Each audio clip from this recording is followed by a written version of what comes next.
Hello, I'm Dr. Jane Matthews from the Cat Doctor Veterinary Hospital and Hotel in Boise, Idaho. I'll be answering some cat health questions today that were posted on the Facebook page of Pets Best Insurance. The first one is from Callie. She's got several parts of her question here. First, she says, one of my cats breathes heavy when he's asleep. He's not that big, only 11 pounds. So I'm guessing she's concerned whether or not that's something to be concerned about.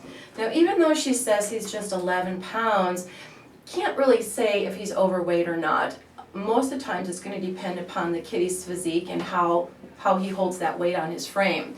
So I'd have to see our kitty and do what we call a body condition score to help determine if he's overweight or not.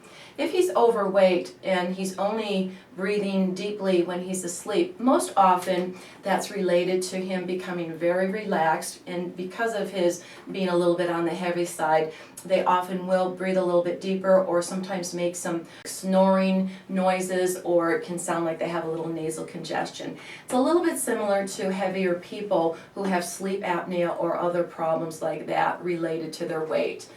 Typically, though, it's nothing to worry about if it's just happening when he's asleep or relaxed. If you notice any other breathing difficulties, certainly you want to inform your veterinarian. Second part of her question, she says that both of her cats get worms from time to time, but they don't have fleas or eat flies, so how is this happening?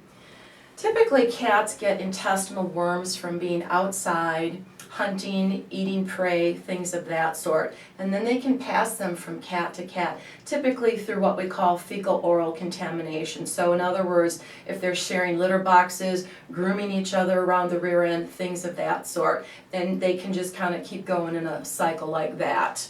I'm not sure what types of worms she's talking about in her kitty cat, but definitely I would recommend for cats that are going outside, and especially for those cats that are really voracious hunters, you think about deworming them about every 3 months to keep them free of parasites.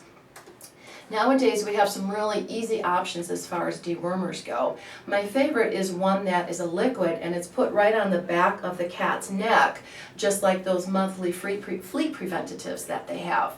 The one that I use gets the 3 major worm types in kitty cats: roundworms, hookworms, and tapeworms. You do want to make sure that you're covering for all 3 worms.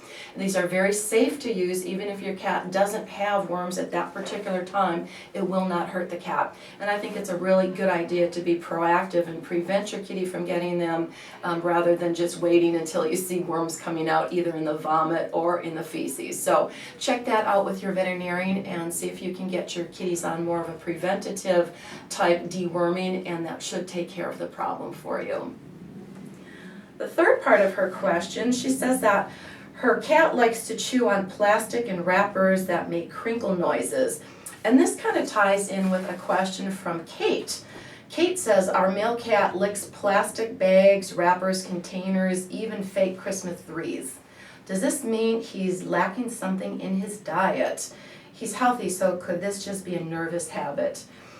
With the very good diets that we have nowadays, it's extremely unlikely that your kitty's lacking anything in his diet that would make him try to search out these weird plastic things.